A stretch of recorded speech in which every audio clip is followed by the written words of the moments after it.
байна. Энэ хуулийн төслийн 5 дугаар зүйл дээр 5-ын 3, 5-ын 5-2 дээр ийм асуулт байна л да. Энэ 5-ын 3 дээр бол энэ гэрэлтэд бүртгүүлэхээс өмнө янз бүрийн өвчтөе, эмгэг одоо согогтой байна уу юу гэдгээ урьдчилан шинжилгээ өгч тодорхойлт гаргуулan авсан байна гэх. Энэ бол ингээ үүргийн шинжтэй болчихж байгаа юм. Тэгэнгүүт 5-ын 5 дээр болохоор ДНХ-гийн бас удам зүйн одоо шинжилгээнд хамрагдуулна. Тэгэхээр энэ 5-ын 3 дээр жишээлбэл удамших хандлагатай сэтгцийн архаг өвчтэй эсхийг ингээд тогтоох, өөрөөр хэлбэл тэртээ ДНХ-гийн шинжилгээ өгж байгаа байхгүй. Энийг хамтдагж хийж болдгүй мүү? Эсвэл зардал талаасаа энэ дээр өөр ялгаа гараад байгаа учраас ингэж салгаж бичсэн юм уу? Тэгэхээр 5-ын 5 дээр хэрв нэгэнт ингэж салгаж бичих хэрэгтэй бол 5-ын 5 заавал байх шаардлага байна уу? Ягаад гэвэл болноог тэртээ тэргүй хүмүүс дуртай бол өөрсдөө сая мегмар даргын ярьж байгаагаар өөрсдөө зардал гаргаа хийлгэнэ гэдэг шүү дээ. Тэгэхээр тэртээ тэргүй иргэд өөрсдөө ингэ хийж болох юмыг энд заавал ингэж болно гэж тэг зааж өгөх юу байна уу хэрэгцээ. Хоёрдугаар асуулт нь юу гэхээр энэ 9-р зүйл дээр нэг асуудал байна л да. 9-ийн 3 дээр гэрлэгчид гэр бүлийн харилцаанд дараах үүрэг хүлээнэгээ 9-ийн 3-ын 4 дээр угийн бичиг хөтлөх хөвлүүлэх гэж байгаа юм. Энэ уг нь айгүй чухал заалт. Гэхдээ би эндээс нэг юм асуумаар байна. Энд чи яг тодорхой үүрэг өгч байгаа, энэ үүрэг үүрүүлж байгаа заалт байгаа байхгүй юу? 9-ийн 3-ын 4 ч ингээгүй бол ямар хариуцлага хүлээх вэ? Одоо энийг хөтлөнө, угийн бичгээ хөтлөнө өгсөн. Тэгээ энийг хөтлөөгүй байвал яах ёстой болж байна. Тэгээд энэ дээр миний тэр нөгөө ДНХ-гийн шинжилгээ, энэ 5-ын 3 дээр шинжилгээ эднэр дээр нэг ийм асуудал байна. Хаа хол байсан аймгийн одоо нэг сумын баг дээр амьдарж байгаа хоёр гэрлэх болоод ирсэн чинь одоо энэ 5-ын 3 дээр бол заавал ийм шинжилгээнүүд өгсөн байх ёстой. Энэ шинжилгээний наривчлал нь бол мэдхгүй лав тэр суманд хийхээргүй шинжилгээ байгаад байна л да. Тэгэхээр тэр хол байгаа хүмүүс чинь заавал энийг хийх хэрэгтэй болж таарах уу? Тэгвэл хот орж ирж хийлгэх юм уу? Ялангуяа энэ ДНХ-тэй холбоотой шинжилгээг энэ дээр ямар хариулт байна? 4-р микрофон. За, доктор гишүүний асуултанд хариулъя. Энэ 5-ын 3 дээр байгаа сэтгцийн архаг өвчтөе эсгээ тогтоох эрүүл мэндийн шинжилгээг гаргуул авсан байна гэдэг энэ зохицуулт бол сэтгцийн одоо эрүүл мэндийн асуудлын шинжилгээ байдаг. 5-ын 5 дээр байгаа ДНХ-гийн шинжилгээ нь болохоор сэтгц биш удам зүйн буюу одоо садан төрлийн холбоотой эсхийг нь тогтоох ийм хоёр өөр зорилготой хоёр өөр агуулга байгаа. За сэтгцийнх нь бол заавал шинжилгээ их, өөрөлдөх юм бол ийм архаг өвчтөй байх юм бол гэрлэхэд харьшлах шалтгаан гэж заагаад өгсөн учраас энэ лавлага тодорхойлтыг авчиж гэрэлт бүртгүүлэх нөхцөл бол үүсэх юм. Тэгэхээр энийг бол заавал хийлгэнэ. Харин тэр удам зүйн шинжилгээ бол иргэд гэрлэхийг хүсэгч өөрсдөө хүсвэл болон сонирхогч талын одоо хүсэл одоо шаардлагаар энийг хийлгүүлж болно гэж байгаа юм. Энэ бол сайн дурынх юм. Мегмар дарга би яг асуултандаа энийг чинь өөрөө хэлсэн ш. Тэгэхээр энийг ингэж нэгтгэж болдгоо мó? Тэгэхээр нөгөө таны хариулт бол зардал нь тусдаа учраас нэгтгэхгүй салгаж байгаамаа гэж ах шиг байна тийм үү?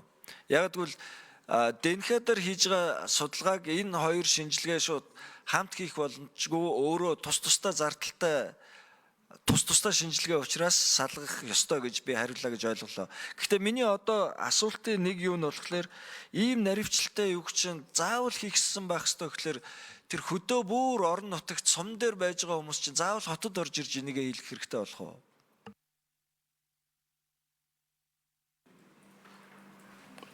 Сэтгцийн тэр архаг өвчтөе эсхийг тогтоох нь бол заавал учраас энийг бол хийлгэнэ. Энд чинь өөр зорилго нь өөр юм аа гэд. ДНХ-гийн буюу тэр удам зүйн шинжилгээ бол сайн дурынх юм. Энэ заавал одоо хийх биш. Хэрвээ энийг хийлгэх юм бол 2028 оноос энэ зохицуултыг бол мөрдөж эхлэхээр байгаа.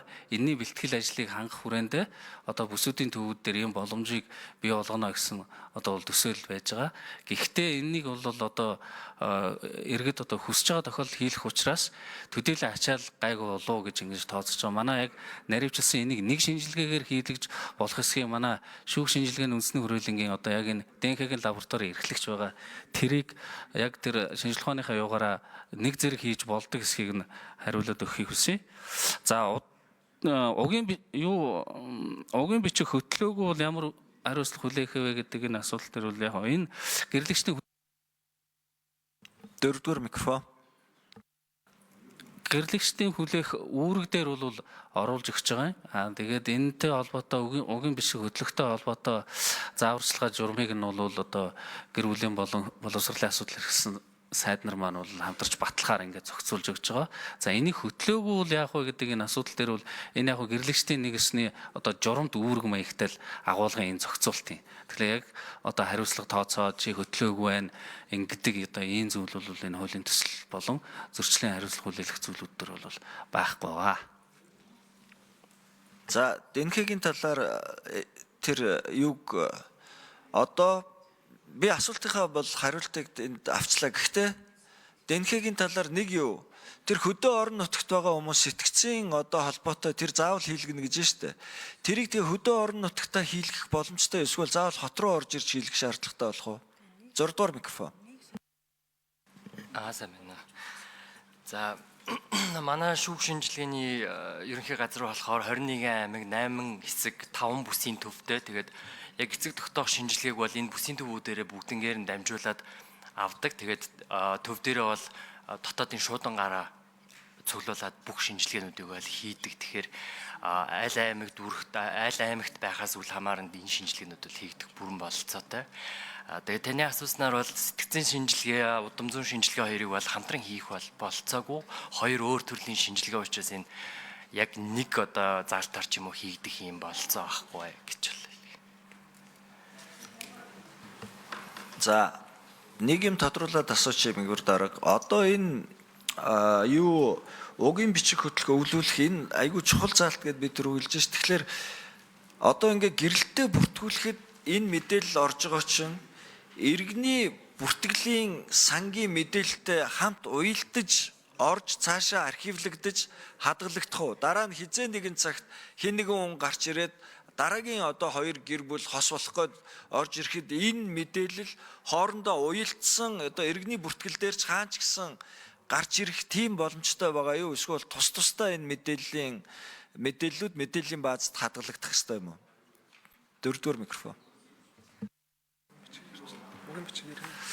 Тэ иргэний гэр бүлийн одоо бүртгэлийн хуулиараа бол энэ иргэний ургийн овог болон эцгийн нэр өөрийн нэр энэ төр бол бүртгэгдээд улсын бүртгэлийн нэгдсэн сандаа бол ороод явна.